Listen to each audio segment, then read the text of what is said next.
You know, one of the requests that I get day after day after day, and I don't ignore it.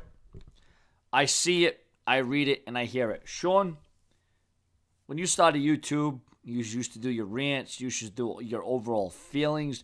You used to be enthusiastic about the WWE product. You used to give your Raw reviews and your SmackDown reviews. You used to give your previews.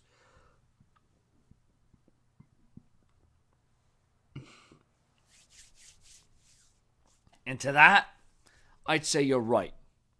And I would give you the satisfaction. YouTube would hopefully give you the notification. You would get the subscription. But nowadays, the WWE is lacking. They are, backtracking. They are sidetracked. They are, so to speak, a little bit behind times, okay? If the WWE gave me substance, if they gave me passion, if the WWE gave me motivation, if they gave me a reason to watch and tune in week after week, because it would be repetitiveness, it would be overuse, it would be oversaturation. If I were to come on here each and every week and tell you, well, there was a promo that led to a match, there was a promo that led to a match, there was a promo that led to a match, and it was overuse and it was overdone, you know what? If I came to you and said that week after week, my Raw reviews wouldn't get good numbers. It wouldn't get good views. It wouldn't get good shares. But then again, there's a majority of my viewers and my subscribers, which I value and I love, that will come on here and say, Sean, we want to hear you rant and rave. We want you to hear your overall, real, organic, natural feelings of Monday Night Raw.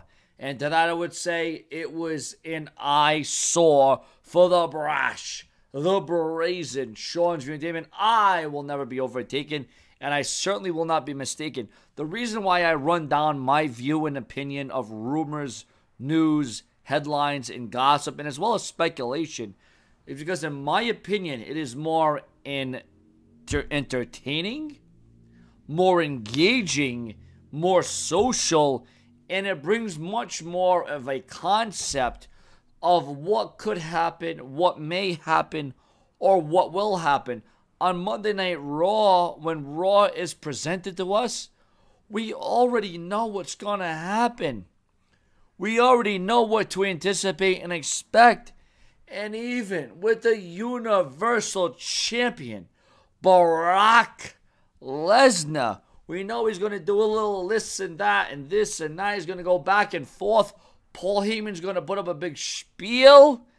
And then it's over. It's done. Either Brock Lesnar's going to kick somebody's behind, or Brock Lesnar's going to get his own butt handed him. Now, you see, if Sean's viewing... Now, this isn't a lack of dedication. It isn't a lack of motivation. It isn't a lack... It's not the fact that I'm bored, although there are a lot of Monday Night Raws that bore me and put me to a sore and put me to snoring. I'm a WWE fan through and through. Make no mistake about it. But when you're asking Sean's Entertainment, I mean, as it is, I watched 3 hours of Raw, 2 hours of SmackDown, NXT, pay-per-views. That's over 10 hours of my time that I will never, ever get back. Now, if I were entertained, if it kept me in the know, if it kept me watching from 1 hour to the next, if there was a rhyme for the reason, if there was a reason to tune in, Sean's Entertainment will give you every reason to tune in. But let's call a spade a spade. Let's be completely honest. As much and as long and as historic of a World Wrestling Entertainment fan I am, there is no way that I can give my viewers and my subscribers the satisfaction of a Raw review when it's the same thing day in and day out. And I'm sorry, I'm not on the creative team. I'm not Paul Heyman. I'm not Vince Russo. I'm not Jim Ross. I'm not the guys that call the guys to the roster. I'm a fan since I was 4 or 5 years old during the Ruthless Aggression era and during the Attitude Era. And I sit back and I watch the abomination of what the WWE is. You see, the WWE isn't about being creative or consistent good storylines or keeping you tuned in from 1 hour to the next. The WWE has went on record as saying they don't care about ratings. They don't care about viewership. Well, you know what? Maybe they're going to start caring if fans don't attend the events, if you don't buy a ticket, if you don't buy the merchandise. Because the WWE aren't going to carry out storylines, and there's not going to be continuity, and there's going to be consistency, and there's going to be passion, because there's a lot of passion missed in the WWE in 2018 and before that. Let me tell you that right now.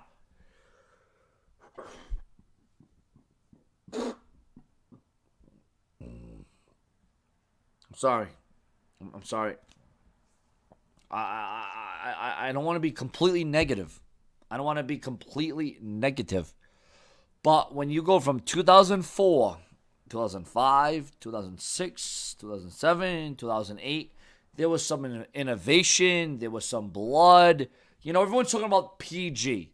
PG this, PG that. It's not just about a rating that makes a program successful. It's about the wrestlers. It's about the vibe. It's about the aura. It's about the creativeness. It's about the bottom dollar for the WWE in 2018.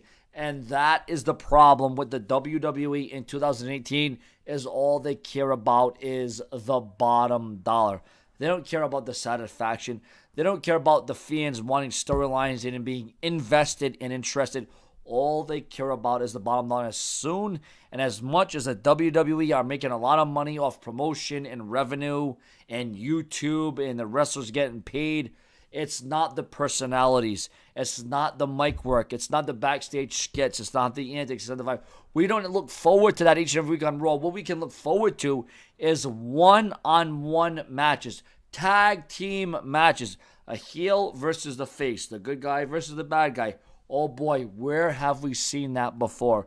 In the WWE, you know, back in the Attitude Era, back when the WWE had competition, back when they were thriving to survive, the WWE had the mentality of, okay, we got to think of something new, something unique, something that will really grasp the audience. They're not doing that now because the WWE is number one. I don't care how much of the indie spot monkeys you love. I don't care how much indie wrestling you want to talk about. The WWE is number one. I don't care how much you want to build up Impact Wrestling. I don't care how much you want to build up the career of a Cody Rhodes or the Young Bucks. I don't care how much you want to go off history. You want to know something? You want to know the realization? The WWE is not history. ECW is history. WCW is dead and gone away. The WWE will live and see another day. But us as fans, the only way the company is going to change, the only way the concept is going to go in a different direction, the only way the directive of WWE, of what we once knew and what we once see it today will change, is if we make the changes, if we make the impact, if we are significant to the WWE product. And a lot of this, to you viewers and subscribers, may not make sense. But at the end of the day, if the WWE gives us a reason, gives us initiative, gives us intrigue, gives us that feeling. You know, you look at the fans. Listen, it's not only about creative and the higher-ups and the revenue and the money and the promotion. Take a look at the crowd. Take a look at the crowd signs.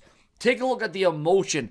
Take a look at the adrenaline. Take a look at the crowd, the overall crowd of the WWE in 2008 compared to 1998, 1999, 2001. Hell, even from 2008, the WWE is late and, quite frankly, they're out of date.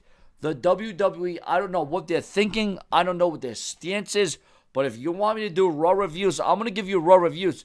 But when you come to me and say it's the same thing over and over, Sean, the repetitiveness, well, the WWE is giving us repetitiveness. And they're giving us the same song and dance and the same matches and the same logic week in, week out.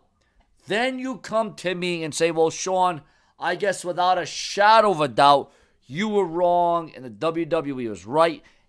It doesn't have a lack of motivation or passion or drive or commitment. I am a WWE fan.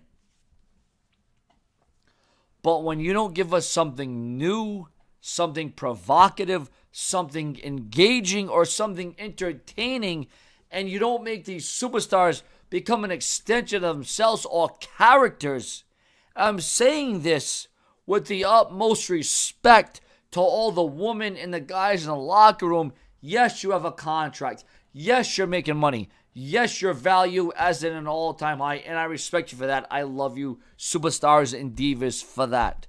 But at the end of the day, are you giving us, the fans, a reason to not walk away? Subscribe.